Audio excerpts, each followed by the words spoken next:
Assalamualaikum warahmatullahi wabarakatuh. Alhamdulillahirabbil alamin. Arsala rasulahu bil huda wa dinil haq liyudhhirahu 'ala dini kullihi wa kafa billahi shahida. Asyhadu an la ilaha illallah wa asyhadu anna Muhammadan abduhu wa rasuluh. Allahumma shalli ala sayyidina Muhammadin wa ala alihi wa ashabihi wa man tabi'ahum bi ihsanin ila yaumil din. Amma ba'du. Puji dan syukur kita haturkan kepada Allah Rabbul Alamin. Semoga bulan panjenengan selalu dalam golongan orang-orang yang bersyukur. Salam dan salam semoga tercurahkan kepada Rasulullah Muhammad sallallahu alaihi wasallam. Alhamdulillah, Allahumma sholli ala nabiyyina. Meskipun puasa hujan, tapi bulan panjenengan masih bisa bermajelis taklim di sini. Semoga Allah tambah pahala majelis kita. Insyaallah, amin. Amati amalan yang semakin sulit dilakukan berarti juga semakin bertambah amalan ini atau bertambah pahalanya, insyaallah. Biasanya jamaah berangkat, biasanya terang berangkat ini jawab tetap dengan berusaha berhadir. Maka mudah-mudahan Allah lipat gandakan pahala kepada keluarga dan keutamaan jamaah yang dimuliakan Allah SWT. Moga bulan panjenengan selalu meningkatkan iman dan rahmat. Amati semakin lama semakin bulan panjenengan paham ternyata orang yang mulia di sisi Allah bukanlah orang yang tinggi jabatannya atau tinggi kedudukannya atau yang paling banyak hartanya atau yang paling tampan atau cantik rupanya, tetapi yang paling mulia di sisi Allah adalah siapapun kita yang paling bertakwa di sisi Allah SWT. Maka Allah menjelaskannya dalam surat Al-Hujurat, inna akramakum indallahi atqakum, bahwa yang paling mulia di sisi Allah adalah yang paling takwa, paling manut kalian Gusti Allah. Yang ngalor, yang hidup, yang duduk, yang berdiri. Bagaimana Allah perintahkan, bulan panjenengan hanya mengatakan wa qalu sami'na wa ata'na. Ya Allah, kami dengar. Ya Allah, kami taat. Namun tanpa bertanya, bahkan tanpa memikirkannya. Karena kadang-kadang hikmah perintah itu bisa kita pahami, tapi kadang-kadang hikmah itu belum kita pahami, belum kita ketahui. Sebagaimana perintah Allah kepada Nabi Allah Ibrahim alaihissalam, Allah perintahkan untuk menyembelih putranya. Tentu ini perintah yang berlawanan dengan akal, tetapi karena ini perintah, maka beliau hanya mengatakan wa qalu sami'na wa ata'na. Kami dengar, kami taat, tanpa mempertanyakannya, tanpa memberikan alasan-alasannya. Ya Allah, kenapa Engkau perintahkan anakku untuk disembelih dan seterusnya. Nabi Allah Ibrahim hanya melaksanakan sesuai dengan perintah Allah. Alasannya menikah, monggo. Siapa yang paling taat, siapa yang paling manut dan patuh kepada Allah, maka dialah yang paling mulia di sisi Allah Subhanahu wa Ta'ala. Siapapun kita, apapun latar belakangnya, bagaimana kedudukannya, apakah kita orang biasa atau orang terhormat misalnya, tapi kalau kita taat kepada Allah, insya Allah kita akan menjadi orang yang mulia di sisi Allah Subhanahu wa Ta'ala. Kemudian semakin hari bulan panjenengan semakin paham bahwa kebahagiaan itu ternyata bukan karena banyaknya harta, bukan karena banyaknya tingginya kedudukan, atau bukan karena fisik yang kuat atau tubuh yang mungkin ideal, kekar dan sebagainya. Tetapi yang menjadikan bahagia adalah banyaknya bersyukur kepada Allah Subhanahu wa taala. Bersyukurlah maka akan menjadi bahagia. Jangan menunggu bahagia baru mau bersyukur. Bersyukurlah maka Allah akan berikan kepada kita banyak harta yang barokah. Jangan menunggu banyak harta dulu baru kita bersyukur kepada Allah Subhanahu wa taala. Maka kunci dari bahagia adalah bersyukur kepada Allah Subhanahu wa taala. Siapa yang banyak bersyukur kepada Allah, maka sungguh nikmat itu akan ditambah dan terusnya. Kemudian semakin hari dan semakin lama, semakin paham kita, semakin kita banyak menuntut ilmu, ternyata kita mulai paham. Ternyata yang menjadikan berat masalah itu bukan karena banyaknya masalah, atau mungkin karena besarnya masalah yang kita hadapi, tetapi yang menjadikan beratnya masalah itu adalah karena kita kurang bersabar. Bersabar. Sedangkan siapapun yang bersabar, insya Allah masalah itu akan menjadi sebuah kenikmatan di dalam kehidupannya sendiri. Sebagaimana Nabi Allah Ayub alaihissalam yang begitu bahagia ketika diuji oleh Allah Subhanahu wa taala. Dan semuanya para nabi dan rasul semuanya diuji, tapi mereka mampu menemukan kenikmatan di dalam musibah-musibah yang mereka hadapi. Maka sekali lagi bersabarlah terhadap apa yang menimpa diri kita apapun. Insya Allah akan menjadikan kita semakin mudah menghadapi segala urusan. La yukallifullahu nafsan illa wus'aha, laha ma kasabat wa 'alaiha ma kasabat. Allah tidak akan mungkin membebani suatu kaum atau seseorang atau suatu umat dengan beban di luar kemampuannya. Allah sudah mengukur bahwa beban yang Allah berikan kepada seorang hamba itu sudah pas sesuai dengan ukurannya. Kalau baju berarti pun pas kali ukuran jahitan. Ampun majaki antara baju yang satu dengan baju orang lain. Beda Pak. Ini beda. Maka masalah seseorang antara yang satu dengan yang lain itu beda-beda. Tidak bisa. Mungkin kalau kamu menghadapi masalah saya belum tentu bisa. Ya belum tentu bisa. Karena masalah seperti baju kalau dipakai orang lain belum tentu cukup dan seterusnya. Maka sekali lagi jamaah yang dirahmati Allah, terus tingkatkan takwa kepada Allah. Yang kedua, banyak-banyaklah bersyukur kepada Allah. Dan yang ketiga, terus kuatkan kesabaran dalam mentaati perintah dan menjauhi larangan Allah SWT.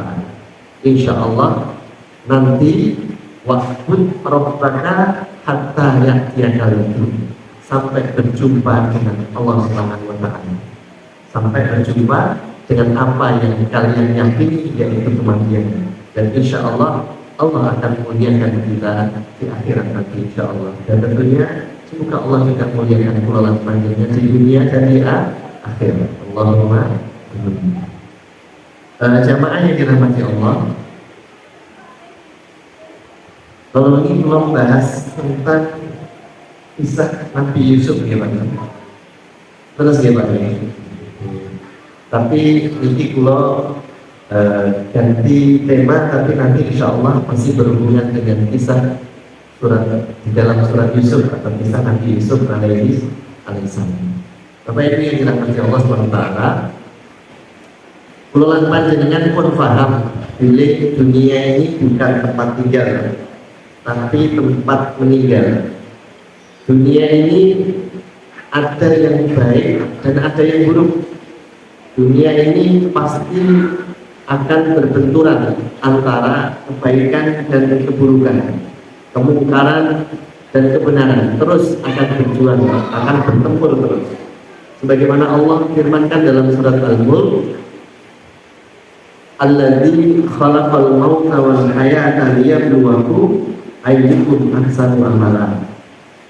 bahwa Allah menjadikan hidup ini, di dunia ini, hidup dan mati untuk melihat siapa yang terbaik, untuk menguji manusia siapa yang terbaik. Maka Allah juga berfirman di ayat yang lain, jangan kalian mengatakan bahwa kalian beriman sebelum datang ujian kepada kalian.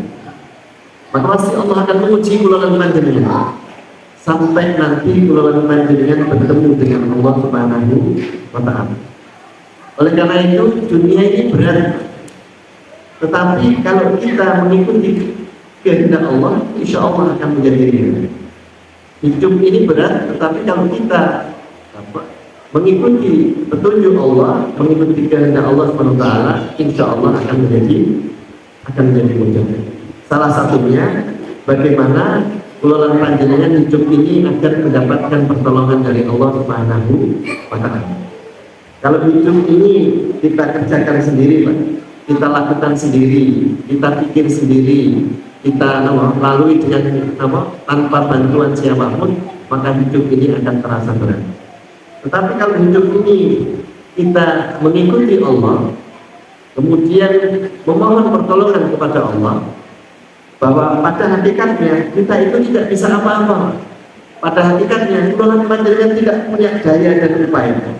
Yang punya kekuatan adalah Allah Subhanahu wa taala.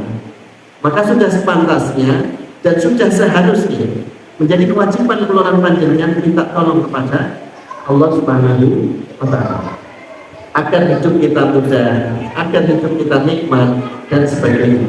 Agar nanti kita menjalani hidup ini dengan penuh kebahagiaan dan penuh ketenangan. Karena beda antara orang beriman dengan orang yang tidak beriman. Orang beriman menghadapi apapun dalam kehidupan ini tenang pasti, walaupun mungkin ujian bertubi-tubi menimpanya. Sebagaimana Nabi Allah Muhammad SAW, sebagaimana Nabi Allah Yusuf alaihissalam yang pernah kita sampaikan kemarin. Maka kuncinya adalah kula panjenengan selalu memohon pertolongan kepada Allah Subhanahu wa taala. Maka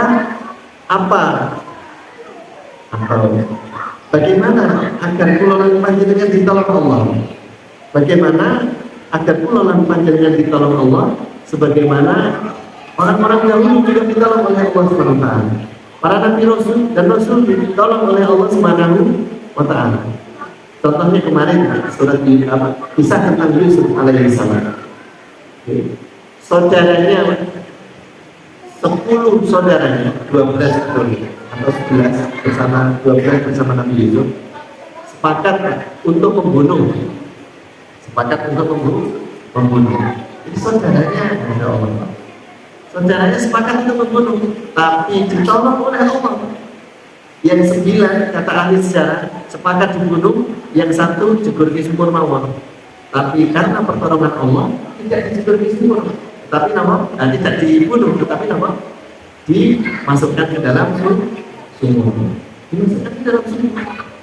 Setelah dimasukkan ke dalam sumur, lari lebih alit Nabi Yusuf kemarin sudah kita bahas sedikit. Sekitar kata ahli tafsir kalau sejarah dalam tafsirnya Ibnu Katsir dijelaskan Nabi Yusuf itu umur sekitar 6 tahun. Ketika mau pergi, ayahnya pun boten rela, sampai beliau mengatakan di dalam surat Yusuf ayat yang ke-12, Pak.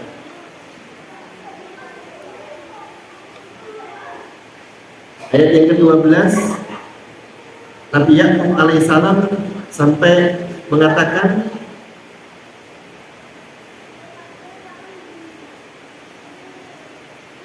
sesungguhnya kepergian kamu bersama Yusuf sangat menyedihkanku, dan aku khawatir dia dimakan serigala sedang kamu lengah darinya. Jadi Nabi Yakub sudah khawatir, sudah memberikan sebuah firasat seorang nabi. Jadi Nabi Yusuf ketika putranya pergi sedih, Pak. Sudah kesedihan itu sudah melanda beliau. Beliau sedih, khawatir dan seterusnya. Khawatir. Pada akhirnya beliau pun pasrah. Maka Nabi Yusuf pun dibawa oleh 10 saudaranya. Ketika sudah tidak kelihatan ayahnya, Masya Allah Pak, Nabi Yusuf mulai disakiti. Nabi Yusuf mulai disakiti, ya, disakiti. Bahkan kata ahli tafsir, sebelum Nabi Yusuf berpisah dengan bapaknya Nabi Yakub, dibawa oleh 10 saudaranya, Nabi Yakub sempat memeluk beliau, menciumi beliau, memeluk, dan beliau menangis. Tapi beliau yakin Nabi Yusuf pasti akan selamat, kan begitu. Akhirnya pergi, kemudian dikirim, dan akhirnya dijeburkan ke sumur. Anak kecil, Masya Allah, disakiti terus 6 tahun, disakiti kakak-kakaknya 10, disakiti terus. Kemudian dimasuki ke sumur. Ketika dia meminta tolong sama kakaknya, "Kak, tolong kak saya," malah disakiti terus. Maka tidak heran ketika Umar bin Khattab, sahabat Umar, ketika membaca kisah ini beliau menangis. Beliau menangis, sakit banyak itu. Bocah cilik digomong kakaknya 10, duduk ke sumur. Kemudian Yusuf ditaleni terus digur kita sumur. Sempat beliau Nabi Yusuf nama Pak mulut sumur itu nama, istilahnya nama Pak, gondelan mulut sumur, tangannya ditampek Pak, disakiti. Masya Allah, anak kecil Pak, 6 tahun, kakak-kakaknya, Masya Allah. Ini putra Nabi Yakub. Maka kalau hari ini enten putranya dengan sini kok rapat dan bener dengan maksud putranya Nabi itu kaya mulu, gitu Pak. Ampun sosok kata-kata orang bilang dulu, kan anaknya Pak Ustaz, benar. Nah, kan anaknya Pak Kiai, itu kan masuk kayak gitu ya. Ini ujian atau cobaan. Allah Subhanahu Wa Taala juga sudah memberikan rambu-rambu petunjuk kepada kita. Bahkan Rasulullah sudah menyampaikan dalam satu riwayat, kita akan pasti diuji dengan diri kita, harta kita, dan anak-anak kita.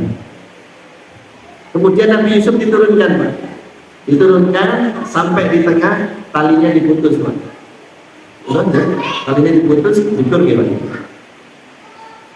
Ya, dikur Pak. Ketika jatuh, Nabi Yusuf Allah alam ya Pak. Kata ahli tafsir, beliau istilahnya batu yang ada di sumur. Jadi di sumur itu ada batunya Mas. Kemudian Nabi Yusuf berada di situ Pak. Berdiri di situ. Kata ahli tafsir dalam kitab tafsir Ibnu Katsir rahimahullah taala, beliau di situ selama 3 hari. Selama 3 hari Pak. Lari alim Pak.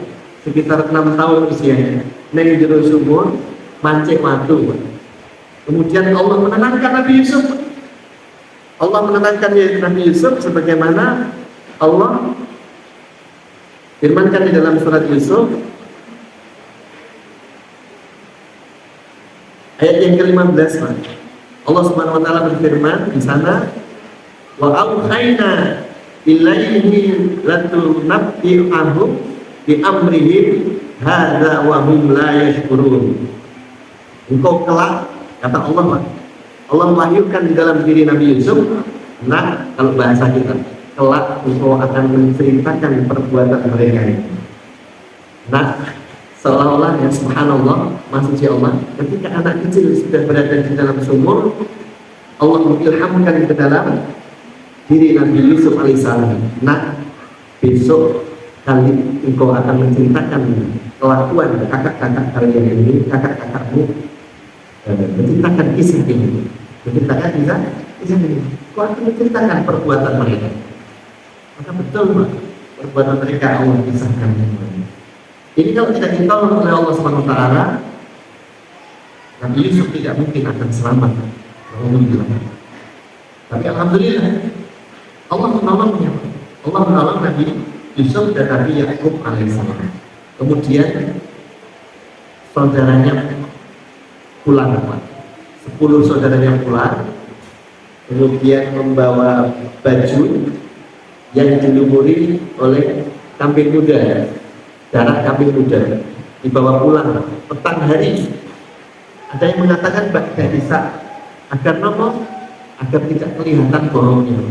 Sampai di rumah mengatakan, wahai ayahku, Nabi Yakub alaihissalam.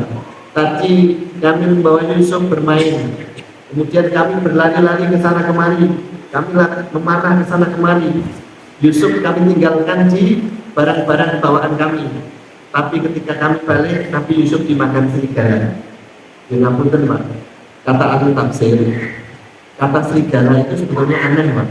Karena tempat itu menurut ahli tafsir tidak pernah ada serigala. Tapi dia meniru bapaknya, mau pergi sudah diwanti-wanti, aku takut nanti dia dimakan serigala. Sedangkan ahli tafsir mengatakan ketika mengatakan itu tempat itu sebetulnya tidak ada serigala. Seperti hari ini misalnya, jenengan larinya asing dolan, le rasa dolan, engko nek dimakan unta. Niki enten unta.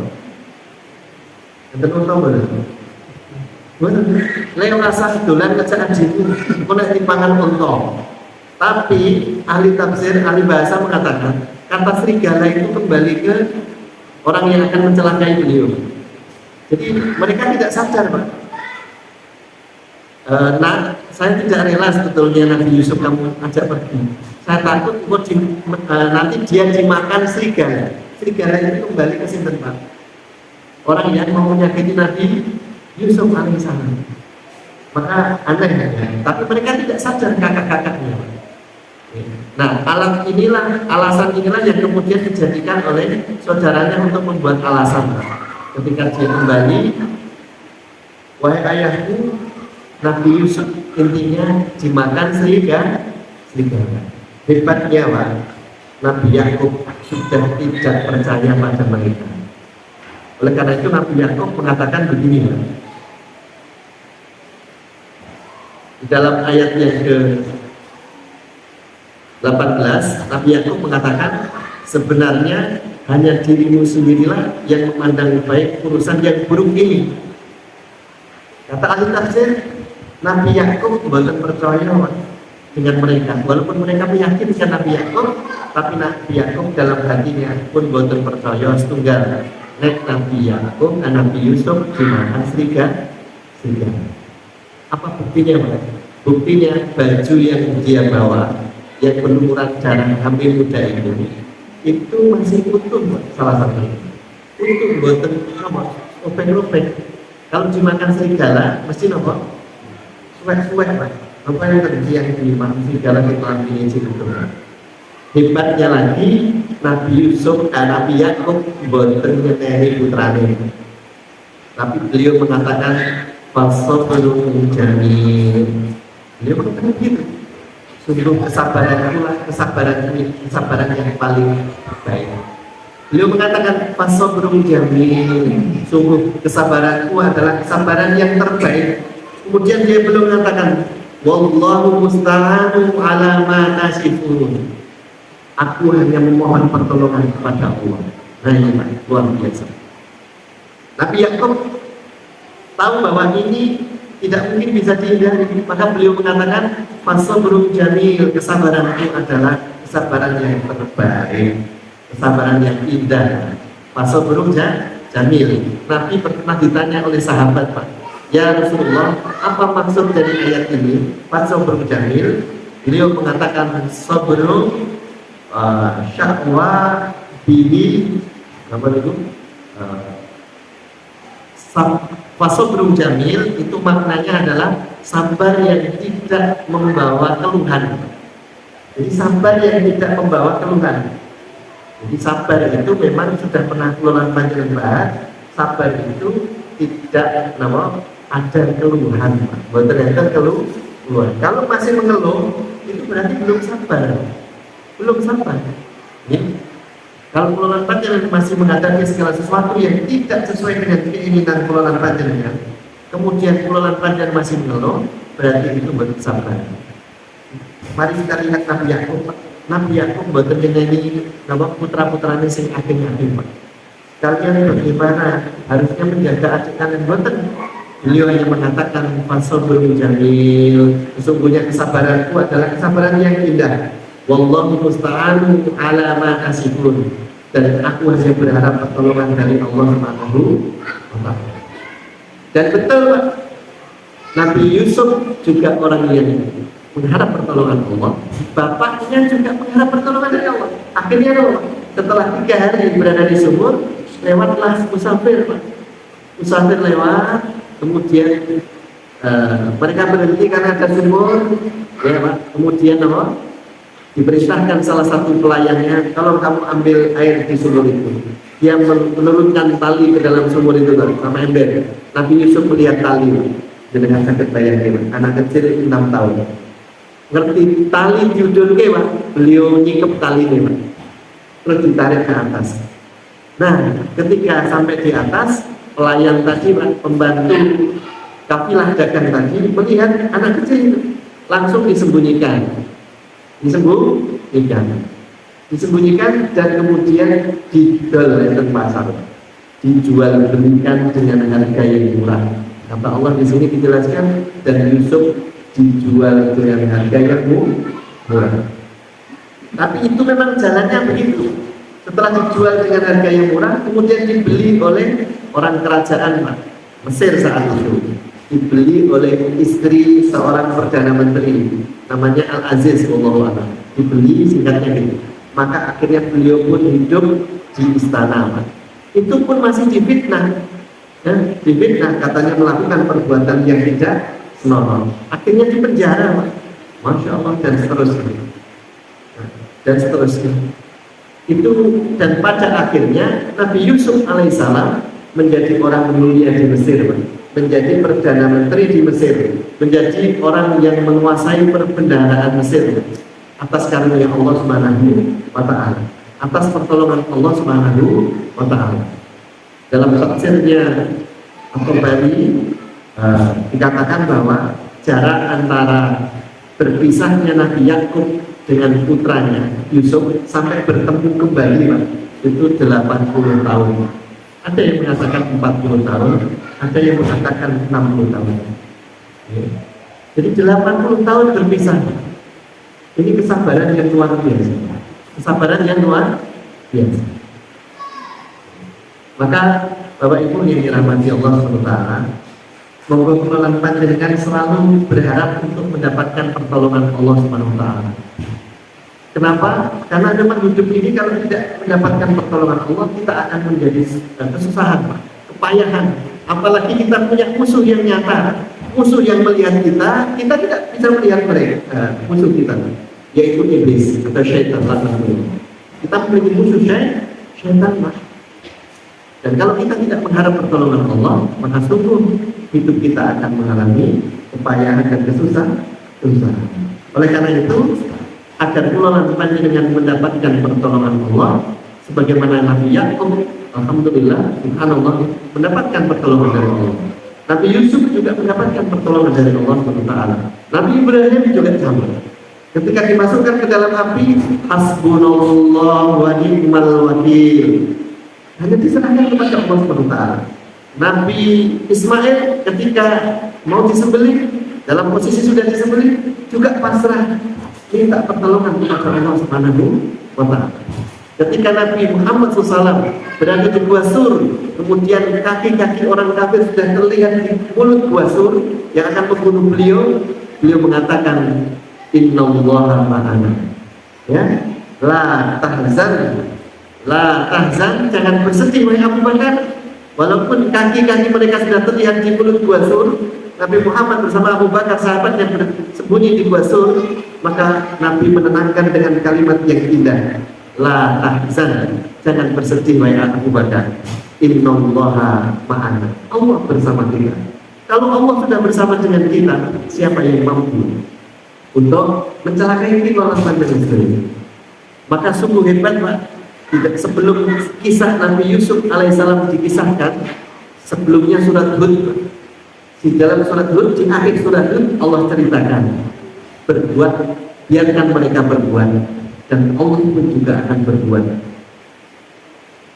Biarkan mereka membuat rencana, aku pun membuat rencana. Luar biasa Pak. Ditutup dengan kalimat, walillahi mulkus samawati wal ardh, dan akulah pemilik langit dan bumi. Luar biasa. Biarkan orang-orang kafir biarkan iblis bersama tentaranya, biarkan syaitan bersama bala tentaranya akan membuat rencana untuk orang-orang yang beriman. Aku, kata Allah, Allah alam, aku pun juga akan berbuat, aku pun menolong orang-orang yang beriman. Ditutup dengan kalimat walillahi mulkus samawati wal ardh, dan langit dan bumi ini adalah milikku, kata Allah. Nah, luar biasa, Pak. Menegaskan bahwa Allah lah yang berkuasa. Oleh karena itu, pripun kersane kula panjenengan selalu ditolong oleh Allah Subhanahu wa taala. Yang pertama, Allah sampaikan, Allah berikan di dalam surat Muhammad ayat 7. A'udzubillahi minasyaitonir rajim. Wala yansuru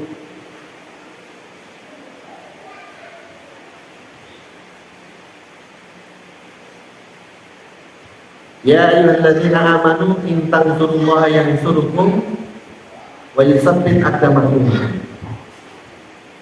Hai orang-orang yang beriman, tolonglah agama Allah, maka Allah pun akan menolong kalian.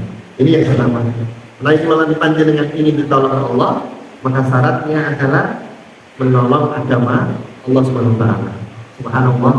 Apa maksud dari menolong agama Allah?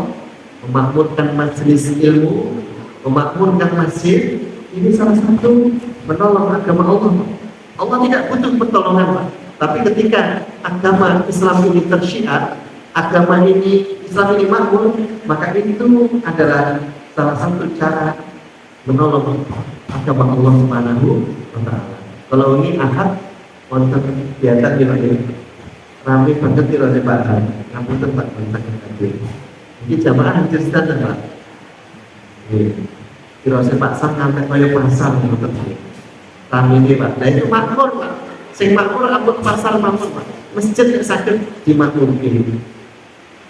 Dimakmur, dan ibu-ibu nek salat subuh kesane mungkin boten hukum wangsul salat jeneng makan nggih sebelah masjid dikai pasar di pagi nggih langsung belanja nggih ya langsung belanja langsung kantor masak nek boten belanja nggih mang cepaki sayur-sayuran nang mriku sinten sing ngasih sedekah dan salat subuh gratis dibuat betul nggih Pak untuk dapat kilo minyak kilo betul nggih nggih sing ngasih sedekah sinten nomor nggih nggih kayak sinten Pak kados Abdurrahman bin Auf ya Pak ya. Abdurrahman bin Auf niku beton 700 ekor unta komplit dengan bawaannya Pak. Kemudian kota Madinah gempar Pak. Kalau saat ini 700 kontainer Pak, makanya lumayan gembrak Pak. Kemudian dikabarkan kok rame-rame itu ada apa? Ibunda Aisyah tanya. Itu bahwa pasukan kafilah dagangnya Abdurrahman bin Auf sampai di Madinah. Masya Allah luar biasa, beliau orang yang mulia. Terus kata-kata itu disampaikan ke Abdurrahman bin Auf. Kamu tadi dipuji oleh ibunda Aisyah. Maka kemudian Abdurrahman bin Auf mengatakan, ya, siapa yang mau ambil barang dagang barang ini di otak ini silakan ambil satu. Jadi silakan ambil satu. Setelah dipuji justru malah tambah kebaikannya. Jadi dia bersedekah itu 700 ekor unta beserta barang dagangannya. Hebatnya lagi Abdurrahman bin Auf orang kaya di Mekah. Tapi ketika hijrah beliau tinggalkan semua kekayaannya di Mekah menuju Madinah mengikuti Rasulullah Sallallahu Alaihi Wasallam. Ditinggalkan Pak. Nah ini luar biasa sedekah. Sing saged sedekah monggo sedekah, sing boten saged sedekah nggih saged monggo ikut memakmurkan agama Allah, memakmurkan masjid terutama. Sing azan nggih termasuk memakmurkan masjid. Kajian ini pun penuh dewa satu minggu ini. Sing kosong menapa Pak monggo mangisi Pak. Nggih dikebaki kajian kesane napa penuh nggih. Jadi yang pertama akan ditolong oleh Allah Subhanahu wa taala adalah menolong agama Allah Subhanahu wa taala. Dalam surat Al-Hajj ayat yang ke-40 Allah juga berfirman, Allah pasti akan menolong wala yansurunallaha may yansuruhu innallaha laqawiyyun aziz. Allah pasti akan menolong orang-orang yang menolong agamanya. Allah Maha Kuat lagi perkasa. Allah pasti akan menolong orang-orang yang menolong agamanya. Kalau sakit menikah monggo, sing TPA gadah putra ini yang TPA kan tinggi. Nah itu cara memakmurkannya, semakin makmur. Ini lari-lari ini sholat kali ngomong ibu itu lari-lari bal-balan. Jadi kalau memakmurkan, kesannya timbangnya itu dia nonton TV dolanan HP gitu. Kesannya rame, penting buat bal-balan yang kecil. Yang kedua, agar keluarga panjenengan ditolong oleh Allah Subhanahu wa taala adalah banyak berzikir. Banyak mengingat Allah Subhanahu wa taala. Sebagaimana hadis riwayat Abu Daud dari sahabat Hudzaifah radhiyallahu anhu. Kana Nabi sallallahu alaihi wasallam idza hazabahu amrun shalla. Dulu jika ada perkara yang menyusahkan Nabi sallallahu alaihi wasallam, maka beliau mengingat Allah Subhanahu wa taala. Maka agar kula lan panjenengan ditolong Allah, cara yang kedua adalah selalu ingat kepada Allah, dan cara mengingat Allah yang terbaik adalah dengan apa? Salat. Salat. Amrun salat. Idza hazabahu amrun salat. Kata sahabat Hudzaifah radhiyallahu anhu, beliau bersabda, kalau beliau itu sedang mengalami apa? Kalau dulu jika ada perkara yang menyusahkan beliau Nabi Muhammad SAW, beliau sholat. Beliau sholat. Karena sholat itu pada hakikatnya itu mengingat Allah, mendekat kepada Allah SWT. Biasanya pun kalau pengelolaan panjenengan punya masalah, punya urusan kan mendekat pada tetangga, mendekat pada orang yang kira-kira mampu menyelesaikan masalah. Dan Rasulullah SAW ketika beliau menghadapi satu urusan, beliau sholat, mendekat pada Allah SWT. Karena cara mengingat Allah yang terbaik adalah dengan sholat. Karena sholat itu adalah mengingat Allah Subhanahu wa taala. Dan kalau menawi pengelolaan panjenengan hitung, Pak, sehari semalam, jam 12 kan eling kali Gusti Allah, jam 3 kan eling Gusti Allah, jam 6 Pak kan eling Gusti Allah, jam 12 payah leren Pak, dan yang bergaya kesel ojo lali, terus kue kesel terus langsung detak dulu ojo lali, sholat dulu sih, gitu Pak. Dan sore kerja mempeng, ya bisa rampung mempeng ojo lali, pas bisa rampung kue mempeng terus lali sholat mundur sholat sih, karena tadi bareng maghrib, gitu, pun wayah istirahat ojo lali maghrib sih, eling Gusti Allah, karena kasih film. Eling karena Gusti Allah ojo turun sih, sholat isya sih. Bareng wis film ojo kabeh digo turu.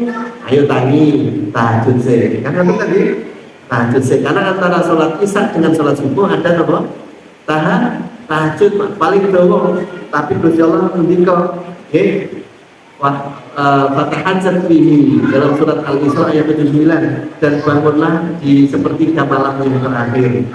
Ya, mudah-mudahan Tuhanmu menaikkan derajatmu, Kata ahli tafsir, kata mudah-mudahan itu adalah satu kepastian. Insya Allah Allah akan menaikkan derajat kita. Kemudian tidur jangan dihabiskan untuk tidur, bangun untuk sholat tahajud. Setelah itu tidur meneng, betul nama-nama. Yang ingat sebelum terbit fajar kamu harus bangun sholat subuh. Nah, sholat subuh silahkan mulai bekerja. Antara subuh dengan duhur ikut doa Pak. Ojo terus bekerja lali kerja Allah. Ayo sholat duha. Gitu Pak. Luar biasa Pak. Antara subuh dan duhur doa banget Pak. Di sela-selanya ada sholat duha. Di antara sholat isya dan sholat subuh doa banget Pak. Di tengah-tengahnya ada sholat apa? Tahajud. Luar biasa. Berarti gua hampir setiap saat ingat kali Gusti Allah. Maka siapa yang selalu ingat kepada Gusti Allah, maka Allah pun akan selalu ingat kepadanya dan akan selalu menolongnya. Sebagaimana Nabi Yusuf tadi Pak, Masya Allah Pak, nek cara bahasa ulang panjenengan tenang ya le, kowe rasa nangis ya le, kowe dijegur di sumur kakang ngamu rapopo, saiki kowe mlaku ning kene wae rapopo. Tenang, aku tak kirim bantuan. Kalau bahasa kita, teko musafir Pak, Masya Allah. Dan le kilo tali le medun, kowe gak dulu, kan betul Pak? Bahasa kita, gitu Pak. Allah, ditolong sama Allah Subhanahu wa taala. Dan seterusnya. Misalnya 9, 40, 50. Kira-kira benar, Pak?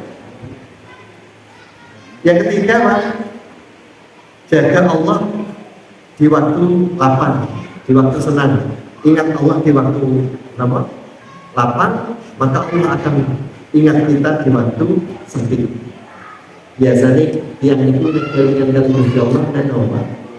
Susah tuh, dan susah tunggu Gusti ya Allah, tunggu Gusti. Barang senang, ali lah, ali dulu. Jadi ingat Allah di waktu senang. Menaik bulan panjenengan sedang kondisi lapar, kondisi senang, kondisi nyaman-nyaman, ingat Allah. Nanti Allah akan ingat kita dikala susah atau dikala membutuhkan. Tapi biasanya dia minggu naik pun, senang lali kali Gusti.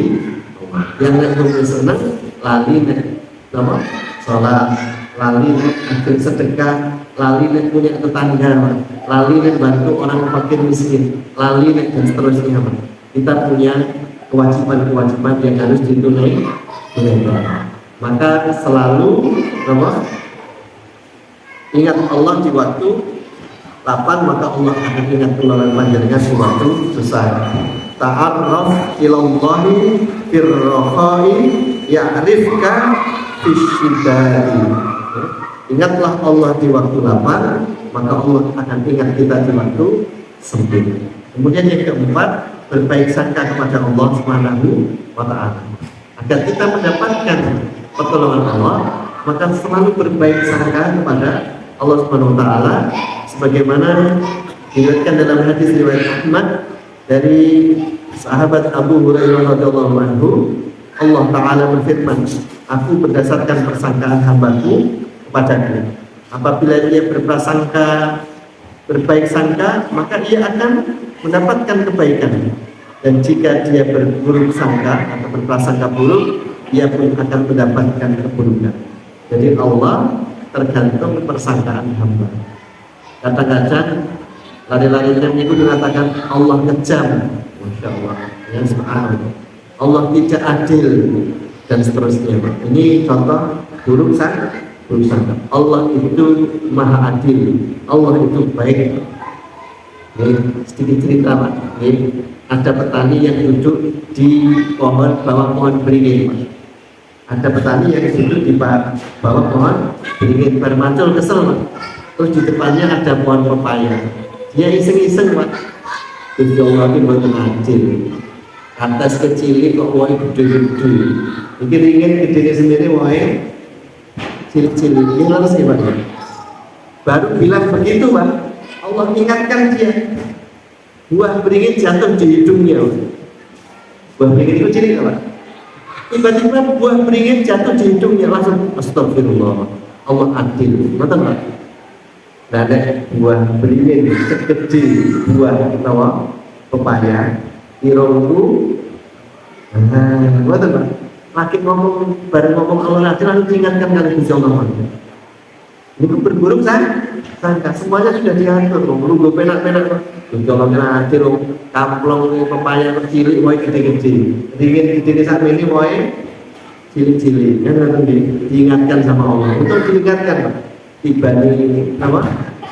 Buah beri cilik, langsung ingat astagfirullah. Gusti dengan adil, ya. Buah beringin sebesar pepaya, bayrongku melesep gitu, ini melesep. Alhamdulillah. Yang terakhir, beriman dan beramal soleh.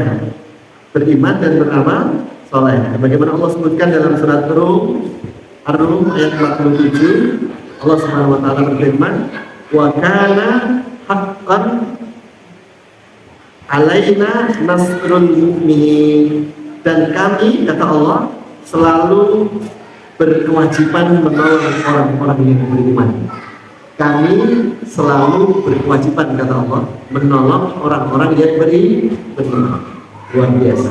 Maka pastikan ulang panjenengan adalah orang-orang yang betul-betul beriman. Apa cirinya? Selalu beriman kepada Allah dan beramal soleh. Insya Allah, Mas. Allah akan selalu menolong kita dalam kondisi apapun.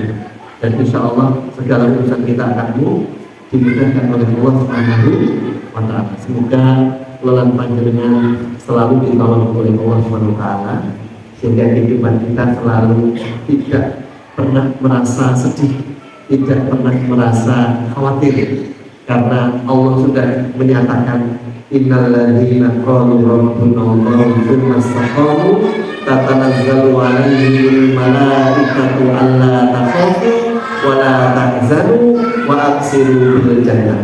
Sesungguhnya orang-orang yang mengatakan Tuhannya Allah, kemudian dia istiqomah, yakin kepada Allah dan istiqomah, apapun yang terjadi dia tetap bersama Allah Subhanahu wa Ta'ala, maka Allah akan menurunkan dua malaikat, ala takhafu wa la tahzanu, menurunkan dua malaikat dan mengilhamkan ke dalam hatinya, jangan bersedih dan jangan khawatir. Orang yang tidak pernah punya sedih dan khawatir berarti lawannya tenang, maka hatinya tenang, hatinya pasti bahagia. Wa abshiru bil jannah, dan akan kabarkan gembira bagi orang-orang yang seperti ini dengan surga yang seluas langit dan bumi. Semoga Allah panjenengan selalu istiqomah. Allahumma amin. Mohon maaf. Alhamdulillah, syukur la ilaha illa anta astaghfiruka wa atubu ilaik. Wa akhiru da'wana alhamdulillahi rabbil alamin. Assalamualaikum warahmatullahi wabarakatuh.